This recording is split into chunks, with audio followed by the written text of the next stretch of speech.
नमस्कार, आप देख रहे हैं हल्ला बोल। आपके साथ मैं हूं अंजना ओम कश्यप। एक के बाद एक तमाम अदालतें, चाहे वो सुप्रीम कोर्ट हो या फिर हाई कोर्ट, सभी सख्त टिप्पणी कर रहे हैं कोरोना के सिस्टम के हालात पर। जी हां, सबसे पहले सुप्रीम कोर्ट ने इसे नेशनल इमरजेंसी करार दिया, तो अब हाई कोर्ट ने सख्त टिप्पणी की है।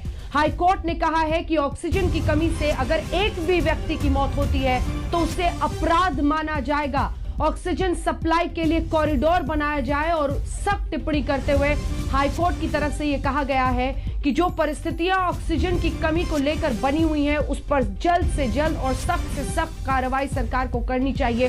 कॉरिडोर का निर्माण होना चाहिए और कॉरिडोर के निर्माण के जरिए ही जल्द ऑक्सीजन लोगों को मुहैया करानी चाहिए। क्योंकि हाईकोर्ट ने आज ये भी, आपको याद होगा, बीते दिन से ही सबसे पहले खबर यह आई कि मैक्स हॉस्पिटल में जहां 1500 कोविड पेशेंट्स एडमिट थे, वहां पर ऑक्सीजन की कमी की वजह से मैक्स हॉस्पिटल ने हाईकोर्ट में याचिका दायर की थी। बीती शाम हाईकोर्ट ने कहा कि जल्द से जल्द जो 6 मैक्स हॉस्पिटल है उन्हें ऑक्सीजन मुहैया कराया जाए। लेकिन वही सुनवाई आगे बढ़ते हुए आज हाईकोर्ट ने कहा है कि अपराध माना जाएगा अगर ऑक्सीजन की कमी से एक भी व्यक्ति की देश में जान जाती है।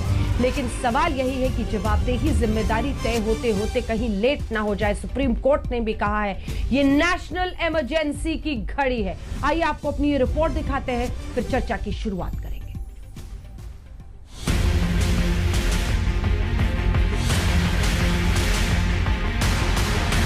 सुप्रीम कोर्ट ने देश में कोविड हालात को नेशनल इमरजेंसी बताया। से लगे हुए 5 बजे लाइन पे सर, मरीज घर पे पड़ा हुआ है।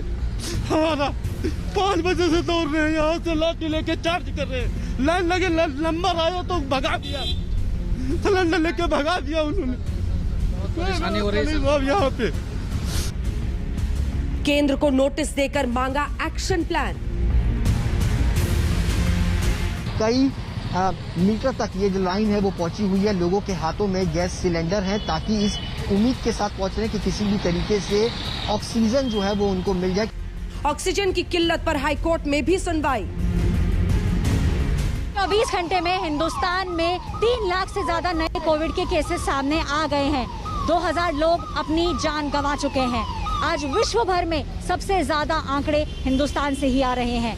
हिंदुस्तान को सिर्फ 17 दिन लगे 1 लाख से 3 लाख कोविड केसेस में पहुंचने तक। तो बाइक चला कर रोता हुआ है उसके लिए, लेकिन कोई भी इसे सुन नहीं रहा। इससे कुछ मेरा कौन देखेगा? बेटी सियानी है, एक छोटी है गोद की। केंद्र सरकार को अस्पतालों को ऑक्सीजन उपलब्ध कराने का दिया निर्देश।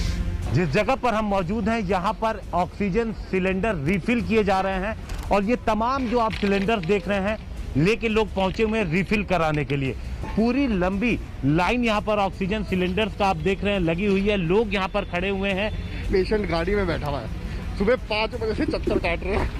कई जगह नहीं, नोएडा तक मैं घूमा, कोई हॉस्पिटल कोई नहीं, कुछ नहीं है। ऑक्सीजन और जरूरी दवाओं की किल्लत पर देश की अदालतें एक्शन में हैं और सवाल सरकार के एक्शन पर है।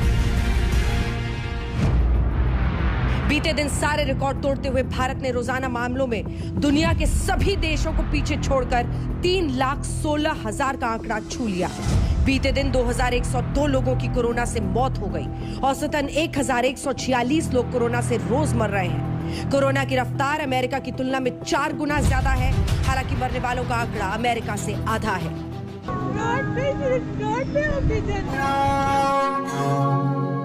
लेकिन देखिए इन झकझोर देने वाली तस्वीरों को। रोते बिलखते परिवार वाले। मेरा फादर एडमिट है और वो ऑक्सीजन की कमी हो रही है। टाइम में बता रहे हैं कि वो ऑक्सीजन खत्म हो रहा है। ऐसे कैसे कर सकते हैं ये लोग? थके लोग, मैं पैर पकड़ने को तैयार हूं, लेकिन एडमिट तो कर ही है। इसके सिवा मेरा कोई नहीं है। तो बाइक चला कर रोता हुआ है उसके लिए। अस्पतालों में बेड और ऑक्सीजन के लिए अफरा तफरी। एम्बुलेंस में कोरोना का इलाज। कोरोना के बढ़ते कहर के बीच हालात बेहद गंभीर हो चुके हैं। अहमदाबाद शहर के ज्यादातर अस्पताल फुल हो चुके हैं। वैसे में जो 1200 बेड का स्पेशल कोविड अस्पताल है, वहां पे आप देख सकते हैं जो एम्बुलेंस की लाइन है, कम से कम 50 से ज्यादा एम्बुलेंस की लाइन है। हर एक एम्बुलेंस के अंदर पेशेंट है जिसे ऑक्सीजन दिया जा रहा है एम्बुलेंस के अंदर से ही। एक्सपर्ट्स का मानना है कि आने वाले दिनों में मामले और बढ़ सकते हैं। ऐसे में ऑक्सीजन, बेड्स, वैक्सीन ही देश को इस मुश्किल संकट से निकालेगा। लेकिन कैसे होगा इंतजाम? हालात देखकर देश की सर्वोच्च अदालत ने पूछा है सवाल। अदालत ने केंद्र सरकार को नोटिस भेजा है। अदालत ने सरकार से कोरोना से निपटने का पूरा प्लान मांगा है और नेशनल इमरजेंसी जैसे हालात बताए हैं देश में। कोर्ट ने स्वतः संज्ञान लिया, हालात पर निर्देश दिए।